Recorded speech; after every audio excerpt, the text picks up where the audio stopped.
When I was growing up, it took me a while before I clocked that my family and I were not rich people. We always had food on the table, clothes on our backs, and plenty of love to go around, so I never felt lacking. Home was an HDB flat, that's public housing in Singapore. We shared it between the four of us and a rotating assortment of relatives, but that felt just more like big noisy family fun than a burden. Inheriting coveted books and dresses from my sister and older cousins just felt lucky. What I did understand from early on is that mom and dad worked very hard to provide for our family. My mom especially worked very long hours. My strongest childhood memories are of waiting up illegally past bedtime for my mom to come home just so I could see her for a bit. My family have always been thrifty, simple living folks. My dad especially. Birthday gifts for him were always shirts and socks, cause he'll just wear what he has till they were threadbare. He was frugal towards himself, but always generous to others. Coffee for his friends, toys my sister and I wanted. Somewhere in my teens, my dad's company made good. Life transitioned into middle-class comfort. Mom could finally quit her draining job and stayed home to rest. We moved into the family home we still live in today. People say how you grow up affects your life forever, and in the case of me and my folks, I guess it's pretty true. Despite better circumstances, my mom and dad never changed much. Till this day, being able to stay in nice places when on holiday and afford nice clothes and shoes are things they never take for granted. And yes, they also tend to hold on to stuff. Dad's magic with his hands, so anything and everything can possibly be fixed and reused one day. It's too wasteful to throw them out. Excess stuff or things that outlive themselves also never left the house, just in case. So our family home is full of stuff as a result of the hoarding. But well, I guess old habits die hard. These habits and aspirations for a good life were passed down to us kids as well, of course. I became a lawyer because I could, and well, everyone said I would be crazy not to. With my first ever law firm paycheck, I bought my mom a Gucci handbag. It was small and underwhelming, but she was so happy when I handed it to her. So I gave their aspirations my best, even though my own inclinations leaned elsewhere. On top of the career, I accumulated all the stuff that signified that good life. You know, lots of nice clothes, branded bags, even a condo apartment which of course came with a massive mortgage.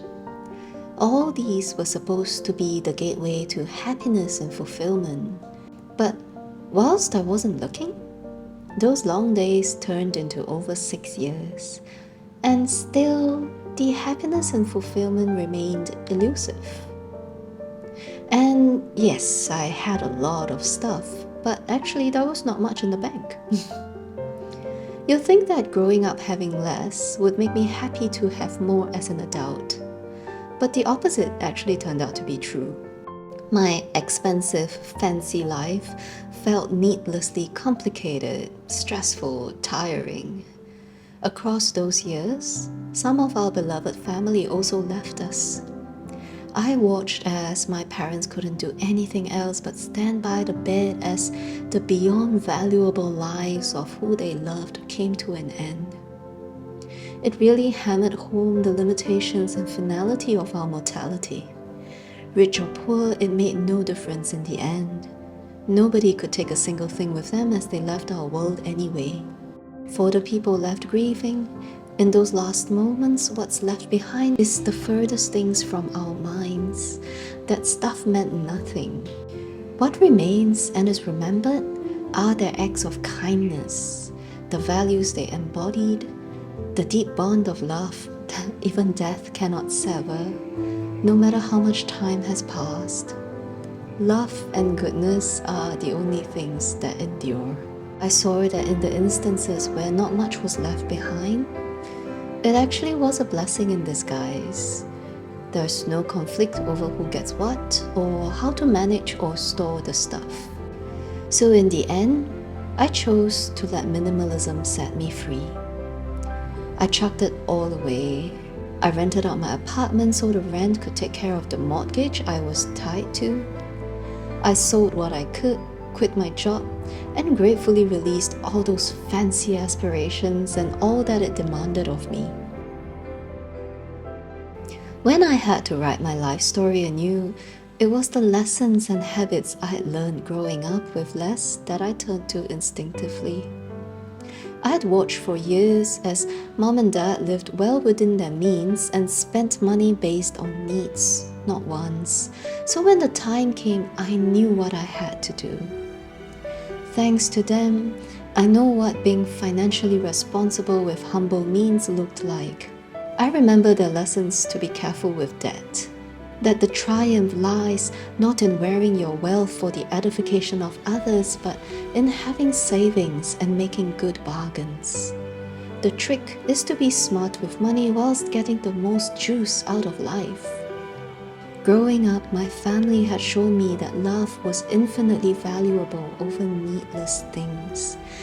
And in my darkest, most lost moments, it was also these memories that gave me the confidence to pursue my true self and create a life that truly made me happy. It has been 12 years since then, and my life has turned out unbelievably, in no small part thanks to what I learned growing up with less. My husband and I live simply, without all that material jazz that advertising and big companies say make up a good life. I rarely buy anything I don't need. We cook tasty, cozy meals at home a lot instead of eating out often. I cut my own hair. I reuse and repurpose whenever possible. I don't blow money on spas and concerts or branded goods. That doesn't mean we are cheap. We tip for good service. We donate often to the needy around us. And we often choose to buy more expensive quality products over cheaper alternatives that'll spoil after 3 uses. Because that's a smart choice that saves money in the longer run. The sense of freedom and authenticity from living this way, however, only makes me feel happy, fulfilled, and at peace. For sure, my life these days doesn't look anything like what my mom envisioned for me in that moment when I handed her that Gucci bag. And for quite a few years, my life choices confounded and upset my parents greatly. It was difficult for them to come to terms with how I had abandoned the materially comfortable, safe route for that big haze of uncertainty. Still, that all came from a place of love. It strikes me that these days I have come full circle in my way of living, except that the lifestyle of living with less is no longer out of economic necessity, but an intentional choice. Instead of chasing more money and stuff, I prefer to appreciate the goodness of all that I already have, and to spend my time, effort, and money in gathering more happy experiences with my loved ones. As a child, I dreamt about buying my dad a fancy car when I made it as an adult. With my choice of a low-income, simple minimalist lifestyle, it's unfortunately no longer a goal that's within my reach. Thankfully, I guess the rise of the modern sharing economy means that possibly one day now, I may still be able to take my dad for a spin one day in a Mercedes-Benz, just for the fun of it. But on the bright side, at least afterwards, I'll still have time to grab dinner and a movie with him and my mom. I believe this is the best choice for me and my loved ones. Thank you guys for watching as always.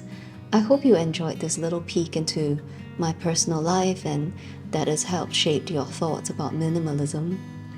Do leave me a comment below if you have some thoughts about what I said, or if perhaps my experiences mirrored yours. I would love to hear from you. Let's chat again next week.